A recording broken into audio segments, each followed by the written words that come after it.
சென்னையில் நேற்று நகைப்பறிப்பில் ஈடுபட்ட மகாராஷ்டிர மாநில கொள்ளையன் ஜாஃபர் இன்று அதிகாலை என்கவுண்டரில் கொல்லப்பட்ட நிலையில் அது தொடர்பான விளக்கத்தை அளிக்கிறார் சென்னை காவல் ஆணையர் அருண். வெளி மாநில கொள்ளையர்களாக இருக்கக்கூடிய வாய்ப்பு இருக்குது அப்படின்ட்டு ஏர்போர்ட்டு, ரயில்வே ஸ்டேஷன், அதே மாதிரி இந்த மெட்ரோவோட இந்த 2 வீலர் ஸ்டாண்டு இதெல்லாம் பர்டிகுலராக செக் பண்ண சொன்னோம். அப்படி அதே மாதிரி சிசிடிவி ஃபுட்டேஜ் எல்லாம் பார்த்ததில் சில குற்றவாளிகளோட அடையாளங்கள் தெரிஞ்சது. அதை வச்சு நேற்று சென்னை ஏர்போர்ட்டில் 2 பேரை பிடிச்சோம். அவங்க கொடுத்த தகவல் படி இன்னொரு குற்றவாளி நம்ம சென்ட்ரல் ரயில்வே ஸ்டேஷன்லேருந்து ஓங்கோலை நோக்கி போயிட்டு இருந்தவனை ஓங்கோலில் ஆர்பிஎஃப் உதவியோட பிடிச்சோம். இந்த 3 குற்றவாளிகளை பிடிச்சி நடந்த 6 செயின் பறிப்பு கொள்ளைகளிலும் பறி கொடுக்கப்பட்ட அத்தனை நகைகளையும் மீட்டிருக்கிறோம்.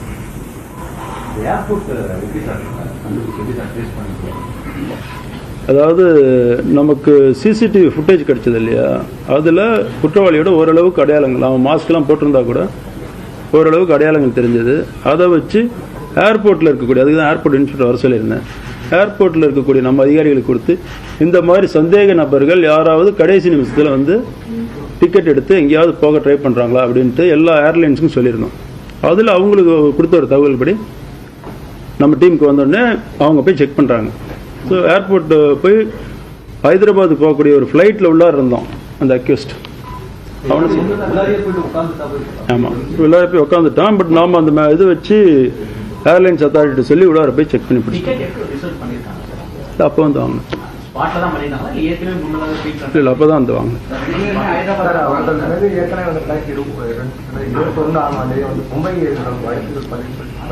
ஆமாம், இந்த 3 பேருமே பார்த்தீங்கன்னா ஈரானிய கொள்ளையர்கள்னு சொல்லக்கூடிய மும்பை பேஸ்டு. மும்பைனா மும்பை, அது பக்கத்தில் வெஸ்ட் தானே, இந்த பக்கம் வந்து பிதர்னு சொல்லிட்டு கர்நாடகா மாவட்டம். இந்த மாதிரி ஈரானிய கொள்ளையர்கள் வந்து நிறைய இடங்கள்ல இருக்கிறாங்க. அவங்களோட மெயின் செட்டில்மெண்ட்டு மும்பை.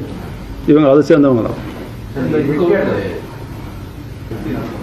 என்கவுண்டர் அது ஒன்று, ஒரு குற்றவாளி நைட் அவங்க அந்த குற்ற செயலில் ஈடுபட்ட பைக்கு எடுக்கிறதுக்கு நம்ம டீம் கொண்டு போகும்போது அதில் வந்து அவன் போலீஸை தாக்கி தப்பிக்க பார்த்துருக்கிறான். அந்த டைம் நடந்தது. அந்த பிஸ்டல் வந்து அவனோட வண்டியில் வச்சிருந்தான், அந்த 2 வீலரில். அதாவது நமக்கு இப்போ இது வரைக்கும் வந்த தகவல் படி மும்பை போலீஸ்லாம் கேட்டதில் இந்த கேங் வந்து பெரிய கேங்கு.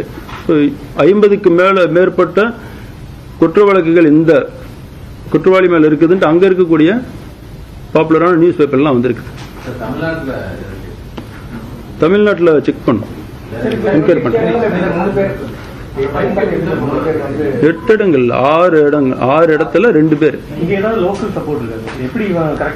இல்லை, இது வரைக்கும் நம்ம பிடிச்ச அந்த 3 குற்றவாளிகளும் கிடைச்ச தகவல் படி பார்த்தா லோக்கல் சப்போர்ட் இல்லை. ஒருத்தர் அட்வான்ஸாக வந்து சில ஏற்பாடுகளை இங்கே செய்கிறான். பைக் வந்து கர்நாடகா ரெஜிஸ்ட்ரேஷன், பிதர் மாவட்டத்தை சேர்ந்தது. அது அங்கே திருடப்பட்டதால் அவனோட வாங்கப்பட்ட வண்டியான்னு செக் பண்ணிட்டு.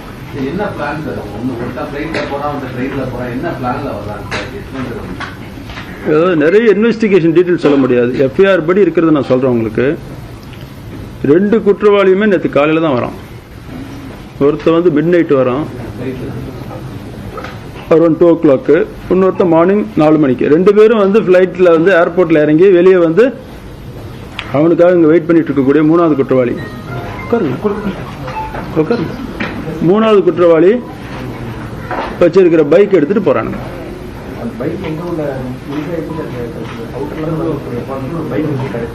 அதான் சொன்ன, நீங்க கவனிக்கல. அதாவது கர்நாடகா ரெஜிஸ்ட்ரேஷன் வண்டி, பிதர் மாவட்டத்தை சேர்ந்தது. செக் பண்ணுவாங்க. இது வரைக்கும் 3 பேர் இல்லை, விசாரிக்கணும். ஏன்னா கேங் பெரிய கேங் இல்லையா, உங்களுக்குலாம் தெரிஞ்சிருக்கு. நம்ம ராம்ஜி நகர் குற்றவாளிகள் மாதிரி இவங்களாம் வந்து எல்லா இடத்துலையும் அங்கே இருக்கக்கூடிய இந்தியாவில் எல்லா இடத்துலையும் போய் ஆப்ரேட் பண்ணக்கூடிய ஒரு கிரிமினல் கேங்.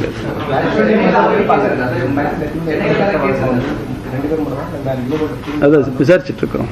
இது வரைக்கும் சென்னையில் வந்து அவங்க ரொம்ப, அதில் ஒருத்தன் வந்து ரொம்ப ஃபெமிலியராக அந்த ரோட்ஸ் எல்லாம் போகிறத பார்க்கும்போது ஏற்கனவே வந்துருக்கிறதுக்கு வாய்ப்பு இருக்குது. விசாரணையில் தெரியும்.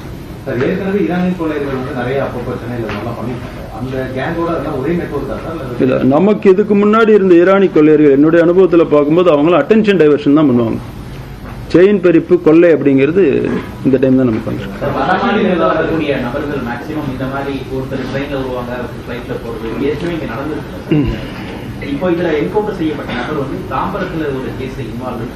அது மீதி இருக்கக்கூடிய குற்றவாளிகள்ட்ட நம்ம விசாரிப்போம் இல்லையா, மற்ற டிஜிட்டல் எவிடன்ஸ் எல்லாம் பார்க்கும்போது இப்போதைக்கு நீங்க மாத்திரம் கொஞ்சம் கவனிக்க மாட்டேங்கிறீங்க. அவர் வந்து ஏற்கனவே வந்திருக்கிறதுக்கு வாய்ப்பு அதிகம்.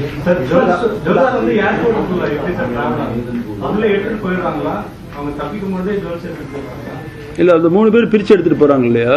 இப்ப அந்த ஓங்கோல்ல பிடிச்ச குற்றவாளி இப்ப வந்துட்டு இருக்கிறான். இன்னும் கூடிய இதுல நம்ம டீம் கொண்டு வந்துட்டு இருக்கிறாங்க. இன்னும் கொஞ்ச நேரத்தில் வந்துருவான் சென்னைக்கு. அவன்கிட்ட ஒரு சில நகைகள் இருக்கு. மீதி 2 பேர்ட்டையும் பாதி பிரிச்சுக்கிறாங்க.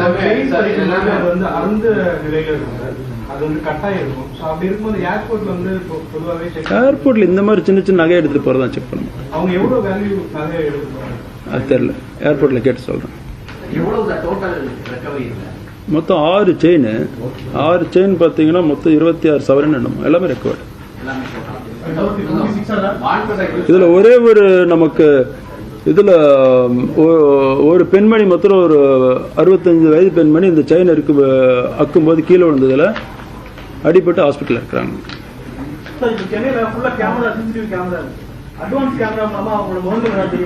இல்ல, இப்ப இருக்கிற சிசிடிவி கேமரா வச்சுதான் இவங்களோட ஐடென்டிட்டில நிறைய இது பண்ணோம். இதுல கண்டுபிடிச்சு அதை வச்சுதான் பிடிச்சோம். எவ்வளவு கண்ணன் ஃபுட்டேஜ் பார்த்துருக்கீங்க சார்? ஆல்மோஸ்ட் அரௌண்ட் 100 ஃபுட்டேஜ் பார்த்துருப்போம். எல்லாம் வழியில் இருக்க எல்லா சிசிடிவில இருந்தும் ஃபுட்டேஜ் எடுத்து பார்த்துருப்போம். 100க்கு மேற்பட்ட ஃபுட்டேஜ் பார்த்துருப்போம்.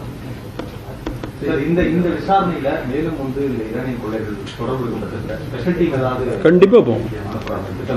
ஆமா, ஸ்பெஷல் டீம் கண்டிப்பா போவோம். மற்ற கண்டுபிடிக்காம இருக்கக்கூடிய கொள்ளைகள் எதுன்னு பார்ப்போம். சென்னையை பொறுத்த வரைக்கும் இந்த வருடம் இதுக்கு முன்னாடி 7 செயின் ஸ்நாச்சிங்கு, 7மே லோக்கல் அஃபெண்டர்ஸ் கண்டுபிடிச்சிட்டோம். ஸோ சென்னையை பொறுத்த வரைக்கும் கண்டுபிடிக்கப்படாத செயின் ஸ்நாச்சிங்ன்றது இல்லை. இந்த மாதிரி கேங் ஈடுபட்டதுக்கு பக்கத்தில் தான் இருந்திருக்குதான்னு செக் பண்ணி. இந்த கேஸுக்கு சவுத் ஜோன்ல வந்து ஒரு 4 டீம் போட்டாங்க. மெயினா ஸ்பெஷல் டீம் போட்டது. அதான் குற்றம் நடந்ததான் 2-3 மணி நேரத்தில் பிடிச்சிட்டோமே. அவங்க எல்லாருமே வேலை பார்த்தாங்க. ஏர்போர்ட் இன்ஸ்பெக்டர் அதான் அரசியல் இருந்தா, அவர் மெயின் ரோலு. இன்ஸ்பெக்டர் பாண்டியன்றவர் நல்ல ஒர்க் பண்ணி சிஎஸ்எஃப் ஏர்லைனர்ஸ் எல்லாருக்கும் இது பண்ணி, ஏன்னா உள்ளாரப்பையும் அந்த அக்யூஸ்ட் நம்ம எடுக்கும்போது கூட இருக்கக்கூடிய பேசஞ்சர்ஸுமே கொஸ்டின் பண்ணுவாங்க இல்லையா. அப்போ அவங்களுக்கு எக்ஸ்பிளைன் பண்ண வேண்டியது இருந்தது. பண்ணி நம்மகிட்ட இருக்கக்கூடிய எவிடன்ஸ் எல்லாம் காமிக்கும் போது எல்லாமே நமக்கு சப்போர்ட் பண்ணி அவனை டீபோர்ட் பண்றதுக்கு ஹெல்ப் பண்ணாங்க. போலீஸ்க்கு யாரு காயம் இல்லை. அவன்கிட்ட ஒரு கண்ட்ரி மேட் பிஸ்டல் இருந்து அதில் சுடுறான். போலீஸ் வெஹிக்கிளுக்கு தான் டேமேஜ் ஆகுது. அதாவது வந்த 3 பேர்ல 2 பேர் மும்பை பேஸ்ட், இன்னொருத்தர் வந்து Bhitar. So Bhitar paste fellow Hyderabad போகிறதுக்கு ஃப்ளைட்டுக்கு ஏறுறான், இன்னொருத்தன் மும்பை போகிறதுக்கு. அதனால வண்டியில் இருந்திருக்குல்ல, செக் பண்ணிடுறோம். இல்லை, இவனுங்க இந்தியா ஃபுல்லாக போய் பண்ணுறாங்க.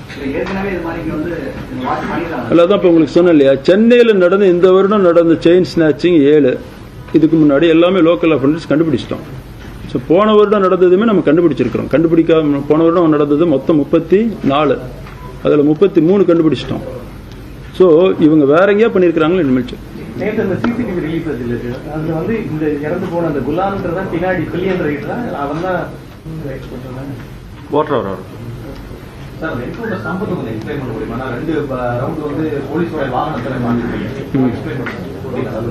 சம்பவம் நடக்கும்போது நான் இல்லை, இருந்தாலும் இவங்க சொன்னதை வச்சு பார்க்கும்போது அவன் வந்து எடுத்து சுடுறான், 2 ரவுண்டு சுடுறான். அது போலீஸ் மேலே படாமல் போலீஸோட வாகனம் பொலிரோ வாகனத்தில் படுது. அப்புறம் போலீஸ் வந்து தற்காப்புக்காக மறுபடியும் சுற்றக்கூடாதுன்னு ஒரே ஒரு ரவுண்டு தான் சுடுறாங்க.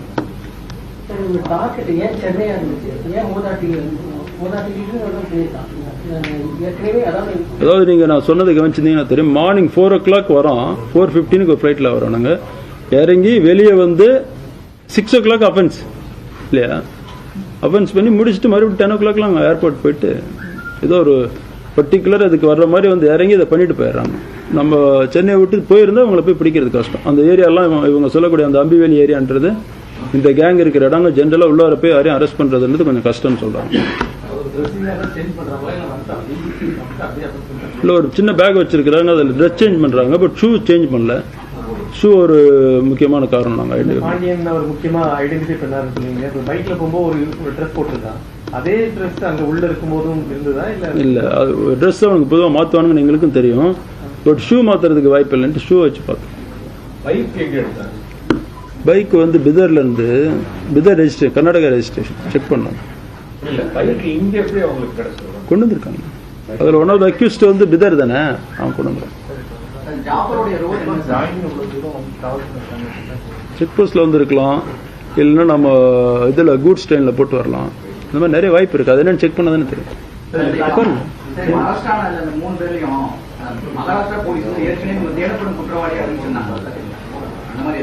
இல்லை, இவங்க மேலே வழக்குகள் இருக்கு. இந்த மாதிரி ஒரு கேங் ஒரு 20 பேர் கேங் ஐடென்டிஃபை பண்ணி வச்சிருக்கிறாங்க. இதில் வந்து நம்ம இப்போ இந்த குற்ற சம்பவத்தில் ஈடுபட்ட அந்த ஜாஃபர்ன்றவன் 3வது டாப் 3ல இருக்கான். இல்லை, நம்ம சொல்லியிருக்கிறோம். சார், நம்ம தற்காப்புக்காக ஒரு ரவுண்ட் சொல்றோம், அந்த ஃபர்ஸ்ட் ரவுண்ட்லயே ஷார்ட் டச் பண்ண வேண்டிய அவசியம். அது சுடக்கூடிய அதிகாரியோட இதை பொறுத்து, கேமை பொறுத்து இருக்கு இல்லையா.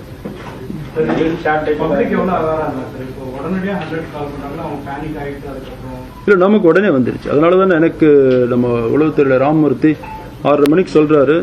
சொல்லி அலர்ட் பண்ணும்போதே அவனோட நம்ம போலீஸ் அலர்ட் ஆகி மொத்தம் ஒரு 50-60 இடத்துல செக்கிங் ஆரம்பிச்சிடுறாங்க. அதனால தான் அவன் நிறுத்துறான். இல்லைன்னா இன்னும் ஒரு கொஞ்ச நேரம் பண்ணியிருப்பான்.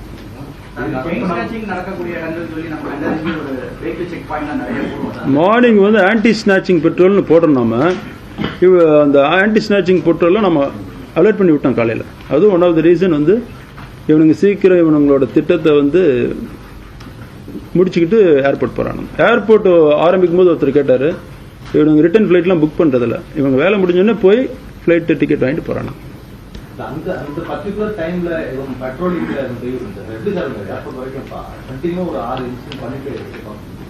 சென்னையில் போகலாம். சென்னையில் மார்னிங் பிஸி டிராஃபிக் தானே. எது பேசுகிறேன்.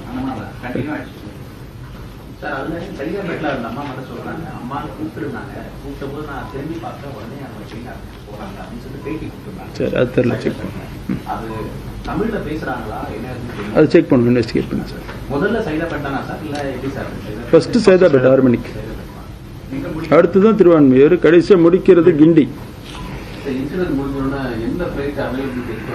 ஆமாம், ஏர்போர்ட் போகிறானுங்க, அங்கே இருக்கக்கூடிய ஃப்ளைட் அவனுங்களுக்கு தெரியும். டெஸ்டினேஷன் வந்து மும்பை ஆர் ஹைதராபாத், பட் எங்கே போனாலும் அங்கே போய் கடைசியாக போய் சேருவானுங்க இல்லையா. அதனால ஏதோ ஒரு ஃப்ளைட் பிடிச்சிருக்காங்க. லேட் என்ட்ரியால எல்லாம் ரிப்பீட் பண்ண வேண்டியது. 26.5 செவரன்ஸ் அப்ராக்சிமேட்லி.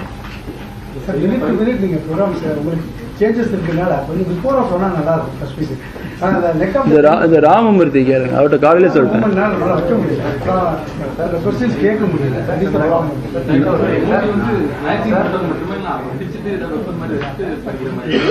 இல்ல, வெப்பன் வச்சிருக்கிறானுங்க, பட் யூஸ் பண்ண வேண்டியதும் தேவை வரலையாட்டிருக்கு. பிஸ்டல் வச்சிருந்துருக்கானுங்க.